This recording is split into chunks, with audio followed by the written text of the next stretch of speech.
Hello students, मैं doctor Renuka Verma अपने channel botany ज्ञान पर आपका वेलकम करती हूं। आज टॉपिक हम पढ़ने जा रहे हैं वो मॉर्फोलॉजी ऑफ एंजियोस्पर्म का लास्ट टॉपिक है, जो कि लैब असिस्टेंट के आपके सिलेबस में दिया गया है। उसमें हम फ्लावर एंड सीड दोनों के स्ट्रक्चर को देखने वाले हैं। तो इस टॉपिक को स्टार्ट करने से पहले अगर आप मेरे चैनल पर नए हैं तो प्लीज़ मेरे चैनल को सब्सक्राइब कर दीजिए और बेल बटन दबाकर नोटिफिकेशन स्टार्ट करना ना भूलें। और अगर आपको लगता है कि मेरे वीडियोस हेल्पफुल हैं तो इन्हें लाइक एंड शेयर ज़रूर करें। तो स्टार्ट करते हैं आज का टॉपिक। सबसे पहले हम फ्लावर के बारे में जान लें। तो देखिए, फ्लावर जो है, फ्लावर या पुष्प जो है वो एक प्लांट का सबसे ज़्यादा अट्रैक्टिव पार्ट होता है। ठीक है, देखने में बहुत ही सुंदर होता है और इसे हम प्लांट का रिप्रोडक्टिव यूनिट कहते हैं, रिप्रोडक्टिव पार्ट कहते हैं। यानी कि सेक्सुअल रिप्रोडक्शन में जो पार्ट प्लांट के लिए हेल्पफुल होता है वो होता है फ्लावर, क्योंकि इसी के अंदर मेल और फीमेल पार्ट प्रेजेंट होते हैं, एंड्रोसियम एंड गाइनोसियम, जिससे कि मेल गैमेट और फीमेल गैमेट का फॉर्मेशन होता है। एक फ्लावर जो है वो किस किस से मिलकर बना होता है? थैलेमस यानी कि पुष्पाशन, कैलिक्स यानी कि बाह्य दलपुंज, कोरोला यानी कि दलपुंज, एंड्रोसियम यानी कि पुमंग और गाइनोसियम यानी कि जायंट। इन सारे पार्ट्स को हम डिटेल में देख लेते हैं। सबसे पहले हम देख रहे हैं थैलेमस यानी कि पुष्पासन। तो जो बेस होता है एक फ्लावर का, इसे हम रिसेप्टिकल भी कहते हैं, जिससे कि चारों के चारों वल calyx, Corolla, androecium and gynoecium जिस पर अरेंज होते हैं उसको हम थैलेमस या पुष्पाशन कहते हैं। इसको जो है यहाँ पर हम देख सकते हैं। देखिए, ये वाला जो पार्ट है इसको हम क्या कहते हैं? इसको हम थैलेमस या रिसेप्टिकल कहते हैं। दूसरा जो पार्ट है वो है कैलिक्स यानी कि बाह्य दलपुंज। देखिए, ये जो है वो फ्लावर का फर्स्ट वल होता है, जो कि सेपल से यानी कि बाह्य दल से बना हुआ होता है। ये स्मॉल होते हैं, ज़्यादातर ग्रीन कलर के होते हैं और ये फ्लावर का एसेसरी पार्ट होता है। इसका जो मेन काम है वो ये है कि फ्लावर जब बड स्टेज में होता है, कलिका अवस्था में होता है, तो उस समय ये प्रोटेक्शन का काम करते हैं। तो यहाँ पर आप इस इमेज में देखिए, ये जो आपको ग्रीन कलर के दो स्ट्रक्चर दिखाई दे रहे हैं, ये दो स्ट्रक्चर क्या हैं? सेपल्स हैं। और सेपल्स से मिलकर के जो वर्ल बनता है, जो कि फ्लावर का फर्स्ट वर्ल होता है, उसको हम कैलिक्स कहते हैं। दूसरा जो वर्ल है वो है कोरोला यानी कि दलपुंज। ये जो है फ्लावर की सेकंड लेयर है, जो कि कैलिक्स के अंदर प्रेजेंट होती है और ये पेटल्स यानी कि दल की बनी हुई होती हैं। ठीक है, जब कैलिक्स और कोरोला लेयर्स को हम आइडेंटिफाई नहीं कर सकते अलग अलग, तब उसको हम पेरियंथ या परिदल कहते हैं। और बेसिकली जो कोरोला या दलपुंज होते हैं वो कलरफुल पार्ट होता है, एक फ्लावर को अट्रैक्टिव बनाने में हेल्प करता है। तो इस इमेज में आप ये देखिए, ये जो पार्ट है इसको हम क्या कहेंगे? इसको हम कोरोला कहेंगे, जो कि पेटल्स से मिलके बना होता है। और जब हम कोरोला और जो कैलिक्स है उसको अलग अलग डिफ्रेंशिएट नहीं कर सकते, तब उसको हम एक साथ क्या कहेंगे? पेरियंथ यानी कि परिदल कहेंगे। तीसरा जो वर्ल है वो है एंड्रोसियम यानी कि पुमंग। ये जो है बेसिकली मेल पार्ट होता है, मेल रिप्रोडक्टिव ऑर्गन होता है, जिसमें स्टेमन्स और एंथर प्रेजेंट होते हैं। एंथर के अंदर पोलन ग्रेन प्रेजेंट होते हैं। ठीक है, और ये पोलन ग्रेन जो हैं उनके अंदर मेल गैमेट प्रेजेंट होते हैं। तो यहाँ पर आप इमेज में देखिए, ये जो पार्ट आपको दिखाई दे रहा है, यहाँ पर रुकिए मैं कलर चेंज कर लेती हूँ।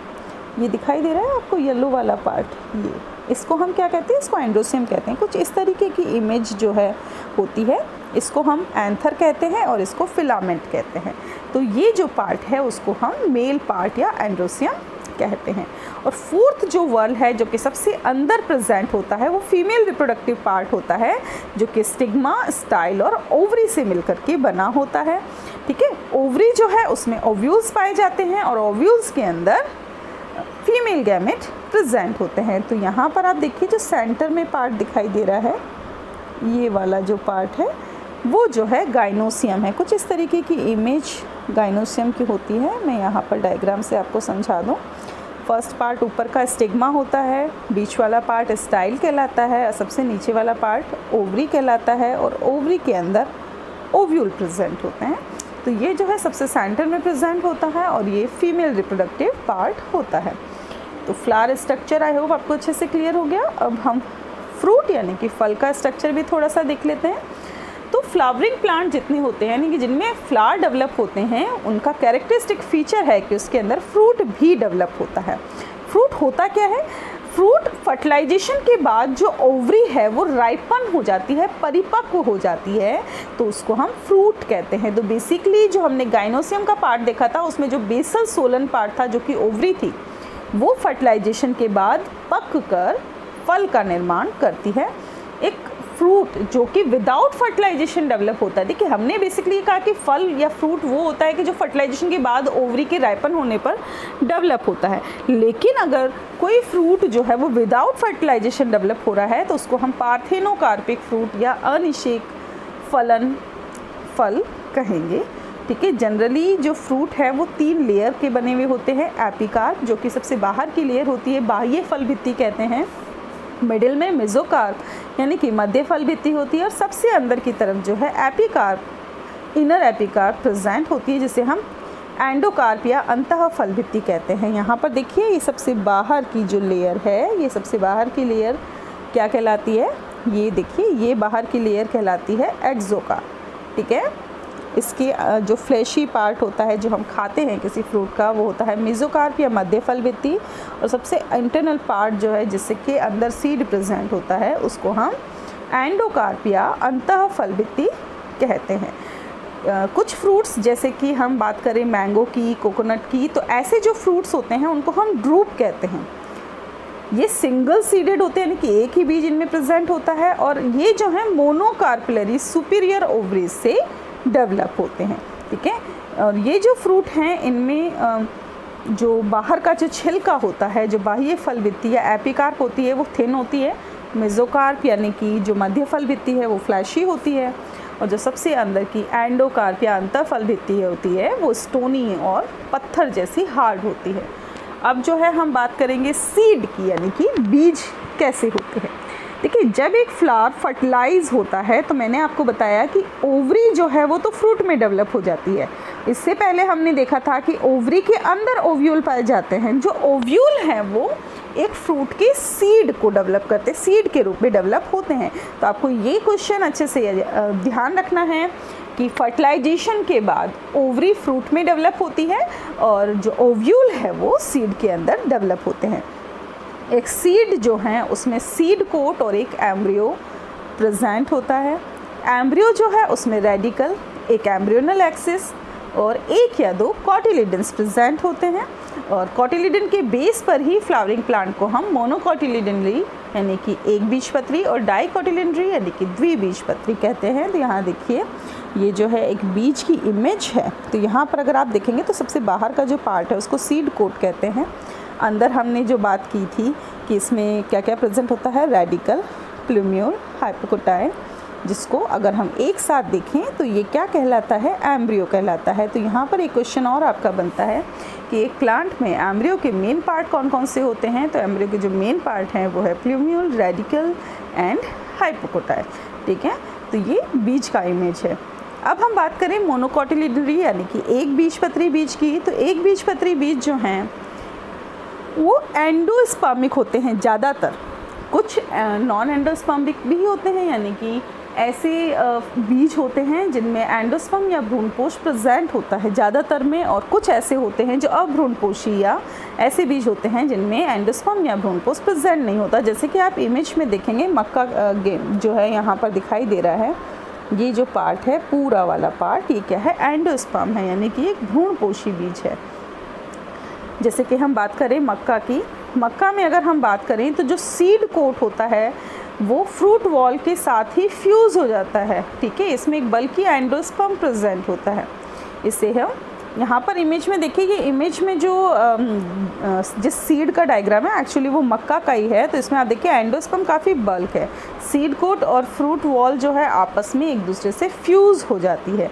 ठीक है, एंडोस्पर्म की जो आउटर कवरिंग होती है वो इसको एम्ब्रियो से सेपरेट करती है, और इस लेयर को हम एल्यूरोन लेयर कहते हैं। यहाँ पर देखिए, ये जो आपको लेयर दिखाई दे रही है, ये वाली आउटर लेयर, ये आउटर लेयर, ये तो हो गया एंडोस्पर्म। ये आउटर लेयर एंडोस्पर्म को एम्ब्रियो से सेपरेट करने का काम करती है। तो इस लाइन को भी आप नोट कर लीजिए कि वो प्रोटीनेशियस लेयर जो कि एंडोस्पर्म और एम्ब्रियो को सेपरेट करती है वो एल्यूरोन लेयर होती है। दूसरी चीज़, ये जो लेयर है वो एंडोस्पर्म का पार्ट होती है, ना कि एम्ब्रियो का। ठीक है, जो कॉटिलिडन्स यहाँ पर प्रेजेंट होते हैं वो शॉर्ट एक्सिस पर प्रेजेंट होते हैं और उस पर रेडिकल और प्रोम्यूल दोनों ही एक प्रोटेक्टिव शीट से कवर्ड होते हैं। तो यहाँ पर अगर आप देखेंगे तो ये देखिए, ये क्या लिखा हुआ है, स्कूटेलम।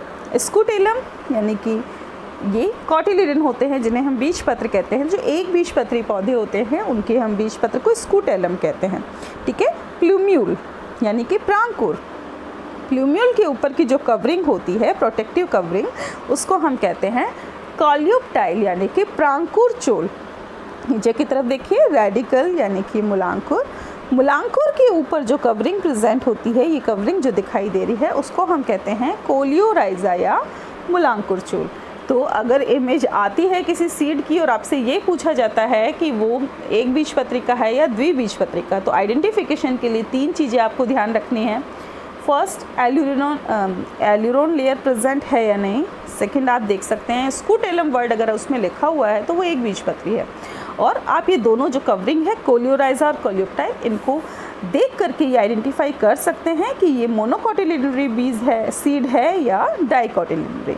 अब हम डाइकोट सीड की बात करें तो डाइकोट सीड जो हैं ये 2 लेयर्स, इसकी जो आउटर मोस्ट कवरिंग है उसको हम सीड कोट कहते हैं। और सीड कोट जो है इनमें 2 लेयर्स का बना होता है।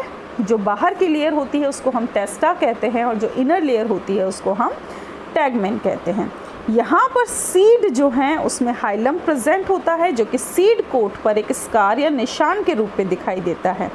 ठीक है, और ये बेसिकली वो पार्ट होता है जिससे कि ये फ्रूट से अटैच होता है। हाइलम के ऊपर एक छोटा सा पोर दिखाई देता है जिसे कि हम माइक्रोपाइल कहते हैं।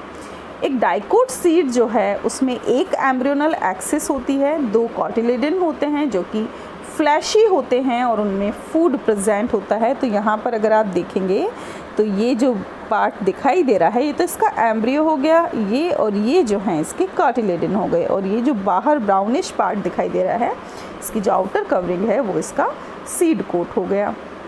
ठीक है, इसके अलावा अगर मैंने अभी आपको बताया था हाइलम यहाँ पर प्रेजेंट होता है, तो ये हाइलम हो गया, ये एक स्कार के रूप में हो गया। मटर के दाने में आप बहुत ही इजीली इसको आइडेंटिफाई कर सकते हैं। और यहाँ पर एक छोटा सा पोर लाइक स्ट्रक्चर होता है जिसको हम माइक्रोपाइल या बीजांड द्वार कहते हैं। कुछ सीड्स जो हैं उनमें डबल फर्टिलाइजेशन के रिजल्ट से एंडोस्पर्म बनता है जो कि फूड को स्टोर करने का काम करता है। तो ये था हमारा मॉर्फोलॉजी का लास्ट टॉपिक, जिसमें हमने जो बचे हुए टॉपिक थी अपनी फ्लावर और सीड उनके बारे में जाना। थोड़ा सा जो है हमने यहाँ पर फ्रूट के बारे में भी डिस्कस किया है। तो आई होप ये जो टॉपिक है आपको अच्छे से क्लियर हो गया होगा। मिलते हैं नेक्स्ट लेक्चर में, तब तक बने रहें हमारे साथ। Thanks for watching and stay tuned to botany Gyan for more informative videos. Thank you.